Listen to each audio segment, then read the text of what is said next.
rapport à l'animal a été, on va dire, très tôt. J'ai toujours été habitué à être en contact avec des chiens, des chats. Et actuellement, je vis dans une ferme. J'ai eu des animaux domestiques, j'ai notamment un chien chez mes parents que je n'amène pas dans mon appartement d'étudiant. Mon rapport avec les animaux s'est fait depuis très très jeune.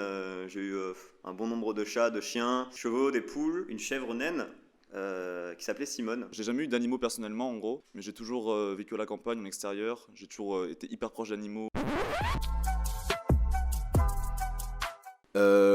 Que c'est un bon début. Du fait que ça aurait dû être fait bien plus tôt et pris en charge bien plus tôt et que les animaux ça a été un petit peu délaissé pendant toutes ces dernières années concernant même, je sais pas, genre leur captivité, les zoos, certains zoos en tout cas, je parle par exemple des parcs aquatiques comme Marineland, etc. Je pense que les peines encourues seront peu applicables, je pense. Enfin, c'est un peu utopique de mettre 45 000 euros d'amende et 1 an d'emprisonnement pour ça. Il y a plein de lacunes dans cette loi. Tout ce qui va être de grande échelle, il y a toujours moyen pour la personne de pouvoir esquiver les lois, ça c'est le gros problème.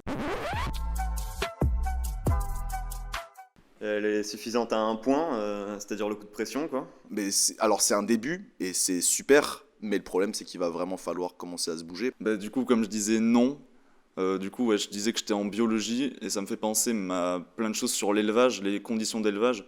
En gros, pour tout ce qui va être apprentissage et la recherche scientifique, on va tolérer des écarts, hein, des expériences, tout ça. Il y a de tout, hein. Faut pas se dire que on sait que les animaux n'ont pas la belle vie dans ce genre de milieu, mais du coup, j'ai déjà visité des labos où on voit des conditions de détention de xénopes ou de tritons.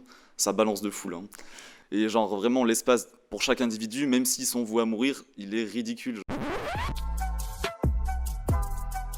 Les solutions de l'éducation, que ça soit aussi bien réfléchi quand on prend un animal, faut être conscient que c'est du travail, qu'on ne doit pas les laisser tout seul, qu'on doit s'en occuper et que c'est aussi un aspect financier. En ce qui concerne les animaux domestiques, moi je pense sincèrement qu'un stage qui accéderait peut-être non pas à un permis, mais vraiment un stage de sensibilisation avant l'adoption de l'animal me semble être juste tout à fait normal.